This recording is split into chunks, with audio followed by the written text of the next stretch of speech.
नमस्कार सानी। नमस्कार नमस्कार। सर, मैं आपको जो सही बात बता रहा हूँ। जिस दिन हम लोग सच बोलना सीखेंगे, सच सामने लाएंगे, चाहे अपने समाज के बीच में या भारत सरकार के बीच में, तब ये सारे वेबिनार जो हम कर रहे हैं इसका कोई मतलब रहता है। आर्टिकल 370, भारतवर्ष के 135 करोड़ लोग जो रहते हैं, आर्टिकल 370 का बदनुमा दाग था। वो न मेरे लिए हटाया गया, न किसी समाज के लिए हटाया गया। वो भारत के कानून में एक एक टेम्पररी एक आर्टिकल था। वो पूरे देश के 135 करोड़ लोगों के लिए हटाया गया, जिसमें हमारे देश के माइनॉरिटी मुस्लिम 25 करोड़ लोग हैं, उनके लिए भी हटाया गया। तो इसको मैं इतनी तूल नहीं देता हूं।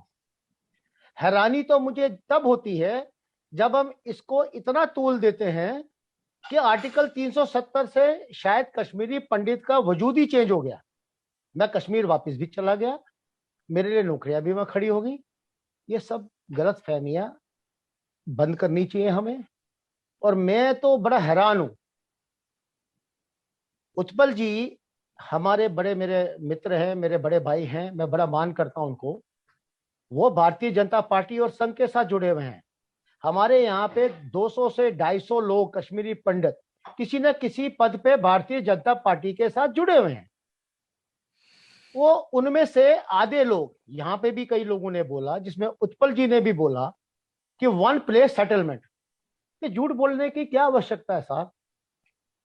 उत्पल जी उस पार्टी के साथ जुड़े हुए हैं, उस संघ के विचार से जुड़े हुए हैं, वो इस बात को नहीं मानते हैं। अगर उन्हें लगता है कि मेरी पार्टी जो है, इस समय मैं भी भारतीय जनता पार्टी का एक बड़ा एक वोटर हूं, बट हमारी पार्टी इस समय भारतीय जनता पार्टी का ये विचार ही नहीं है। वो ढूंढ रहे हैं जमीनें अलग अलग। अमित रैना जी ठीक कह रहे हैं, आंखों से पट्टी हटानी पड़ेगी। अब अगर जो भारतीय जनता पार्टी के काउंसलर हैं, भारतीय जनता पार्टी के प्रवक्ता कह रहे हैं अपने आप को, भारतीय जनता पार्टी से जुड़े हुए लोग कह रहे हैं पार्टी उनकी नहीं सुन रही है, तो रिजाइन दे देना। बोल देना हमारे विचार ये हैं, हमें वन प्लेस सेटलमेंट चाहिए, हम आपकी बात को नहीं सुनेंगे। वो भी नहीं करना उन्होंने, तो क्यों मेरे को बेवकूफ बनाना है? मेरे देश के, मेरे कश्मीरी पंडित समाज को एक उलझन में डालने की कोशिश कर रहे हैं। जिस दिन हम लोग सच बोलेंगे, आप कुछ भी बोल दीजिए आज, मैं भी कल को बोल दूंगा कि जिस दिन 5 अगस्त को ये आर्टिकल हटाना था, 4 अगस्त को नरेंद्र मोदी और ये मेरे साथ बैठे थे डिस्कशन करने के लिए। क्या क्या जाता है? क्या इनसे मेरे को फर्क पड़ता है? मैं भी कहीं पे भाषण दे दूंगा कि मैं तो, मेरे साथ पहले जितेंद्र सिंह और सारे बड़े बड़े नेता बैठे थे, मेरे को मालूम था। मैंने एक पत्रकार को 4 अगस्त को ही अपडेट कर दिया था कि कल आर्टिकल, अरे ये आर्टिकल की बात 3 लोगों के सिवाय चौथे को नहीं पता थी। फिर भी मैं क्लेम करूंगा, फिर भी मैं झूठ बोलूंगा। मैं आप लोगों से, सब आप मेरे भाई हैं, आप मेरे मेरे को मार्गदर्शन करने के लोग हैं। आप मेरे को तो सच बोलिए, बोलने की हिम्मत करिए। जब मैं अपने ही लोगों से बात करता हूं, साहब आप प्रवक्ता हैं बीजेपी के, आप भारतीय जनता पार्टी स्पोर्ट्स के हैं, तिमशे बोझा नहीं। अरे नहीं सुनती है तो साहब क्यों उस पद पे बैठे हुए हैं?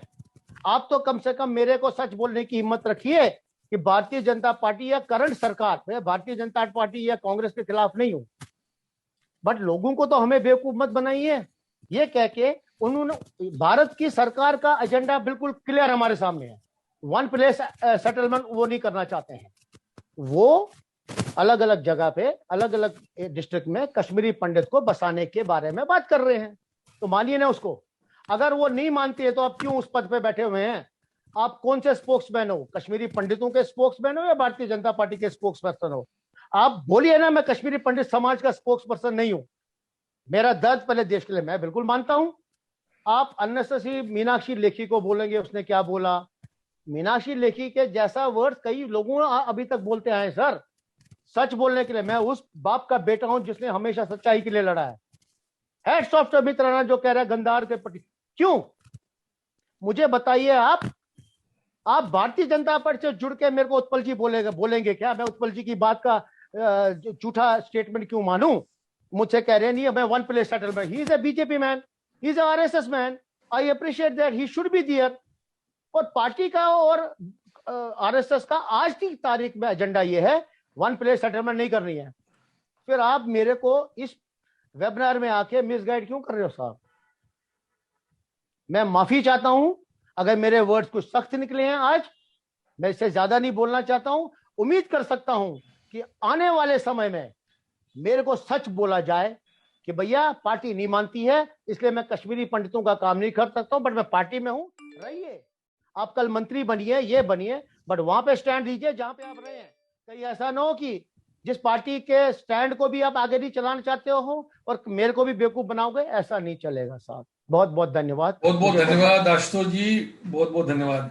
बस मैं जरा दो शब्द कहना चाहूंगा, थोड़ा सा रैप अप कर